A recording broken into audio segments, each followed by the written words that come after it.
Tata consumer के Q4 यानी चौथी तिमाही के इस खास विश्लेषण में स्वागत है। जब भी कोई इतनी बड़ी एफएमसीजी कंपनी अपने नंबर्स निकालती है ना, तो हेडलाइंस से आगे बढ़कर सतह के नीचे की असलियत जानना हमेशा बड़ा दिलचस्प होता है, क्योंकि अक्सर हेडलाइंस पूरी कहानी नहीं बताती हैं।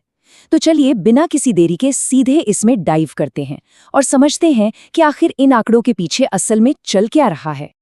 अब देखिए, रेवेन्यू और प्रॉफिट के भारी भरकम नंबर्स पर जाने से पहले ही एक ऐसी खबर आई है जो सीधे चेहरे पर मुस्कान ला देती है। कंपनी ने 10 रुपये प्रति शेयर के डिविडेंड का ऐलान किया है। ये कोई छोटी बात नहीं है। गेट से बाहर निकलते ही निवेशकों के लिए ये एक सीधा, ठोस और स्पष्ट इनाम है। असल में जब कोई कंपनी इस तरह का कैश पे आउट देती है ना, तो ये सिर्फ एक भुगतान नहीं होता, बल्कि ये दर्शाता है कि कंपनी का कैश फ्लो कितना मजबूत है और मैनेजमेंट को अपने आने वाले कल पर पूरा भरोसा है। एक तरह से ये शुरुआत ही एकदम धमाकेदार हुई है। इन नंबर्स की गहराई में जाने से पहले एक बहुत ही बेसिक कॉन्सेप्ट क्लियर कर लेते हैं। इन नंबर्स को तौला कैसे जाए, पिछली तिमाही से या पिछले साल की इसी तिमाही से? तो यहाँ सबसे अहम बात यह है कि जब टाटा कंज्यूमर जैसी एफएमसीजी कंपनियों की बात आती है, तो हमेशा ईयर ऑन ईयर यानी साल दर साल के मैट्रिक्स पर ही ध्यान देना चाहिए। ऐसा इसलिए क्योंकि एफएमसीजी सेक्टर में मौसम, त्योहारों और छुट्टियों का डिमांड पर सीधा असर पड़ता है। इसलिए सिर्फ पिछले क्वार्टर से तुलना करना थोड़ा भ्रामक हो सकता है। बिल्कुल पारदर्शी और सही तस्वीर देखने के लिए इस साल की Q4 की तुलना पिछले साल के Q4 से करना ही सबसे सही तरीका है। इस क्लैरिटी के बाद सीधे चलते हैं कंपनी के टॉप लाइन प्रदर्शन यानी रेवेन्यू पर। मार्केट की हमेशा अपनी कुछ एक्सपेक्टेशंस होती हैं, राइट? और असली मजा तब आता है जब हम देखते हैं कि उन उम्मीदों और असलियत के बीच कितना बड़ा फासला है। इस बार टाटा कंज्यूमर के रेवेन्यू की कहानी बिल्कुल वैसी ही है। इन्होंने मार्केट के अनुमानों को बहुत ही स्पष्ट रूप से पीछे छोड़ दिया है।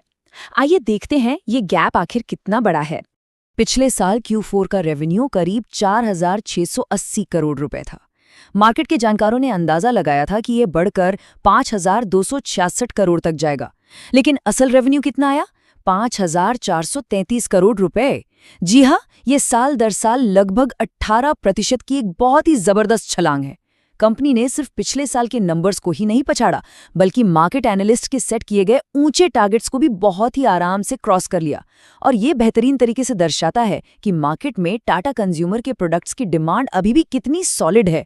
लोग लगातार इनके ब्रांड्स पर अपना भरोसा जता रहे हैं। अब जाहिर सी बात है, जब रेवेन्यू इतनी तेजी से भागेगा तो खर्चे भी उसी रफ्तार से बढ़ेंगे। ये तो बिजनेस का बेसिक रोल है। अगर खर्चों की बात करें तो पिछले साल Q4 में ये 4,180 करोड़ रुपए था, जो अब बढ़कर 4,844 करोड़ रुपए हो गया है। पहली नजर में शायद लगे कि अरे, खर्चे काफी बढ़ गए, लेकिन जरा उस 18% की भारी भरकम रेवेन्यू ग्रोथ को याद कीजिए। उसके सामने ये खर्चे बिल्कुल नॉर्मल और पूरी तरह से कंट्रोल में दिखते हैं। ये कोई अंधाधुंध खर्च नहीं है, बल्कि अपने बिजनेस को जिम्मेदारी से स्केल करने, सप्लाई चेन को स्ट्रॉन्ग करने और नए मार्केट्स तक पहुंचने की एक बहुत ही जरूरी कॉस्ट है। बेहतरीन रेवेन्यू और कंट्रोल में रखे गए खर्चों का असर कहाँ दिखता है? सीधे कंपनी के बॉटम लाइन यानी शुद्ध मुनाफे पर।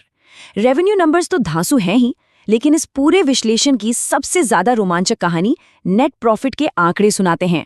मार्केट जो सोच रहा था ना, असलियत उससे कहीं ज्यादा चमकदार निकली है। यही वो पॉइंट है जहां कंपनी की असली ताकत और एफिशिएंसी निकलकर सामने आती है।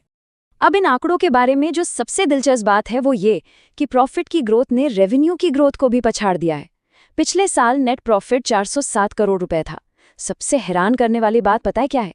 मार्केट को लग रहा था कि मार्जिन के दबाव के कारण ये प्रॉफिट गिरकर 374 करोड़ रह जाएगा, लेकिन असलियत देखिए, प्रॉफिट उड़कर सीधे 491 करोड़ रुपए पर लैंड हुआ है। ये साल दर साल 21% की एक अनबिलीवेबल छलांग है। जिस वक्त मार्केट एक मार्जिन ड्रॉप या मुनाफे में कमी की उम्मीद कर रहा था, ठीक उसी वक्त कंपनी ने मुनाफे का एक पहाड़ खड़ा कर दिया। ये साफ दिखाता है कि उनके ऑपरेशंस कितने मजबूत और लचीले हो गए हैं। आइए आगे बढ़ते हैं और देखते हैं कि ये कहानी कैसे और मजबूत होती है। जब हम एफिशिएंसी की बात करते हैं तो EPS यानी अर्निंग्स पर शेयर 3.49 रुपए से बढ़कर 4.42 रुपए हो गया है। सीधी सी बात है, हर एक शेयर पर कमाई बढ़ गई, लेकिन असली जादू तो मार्जिन्स में छिपाए।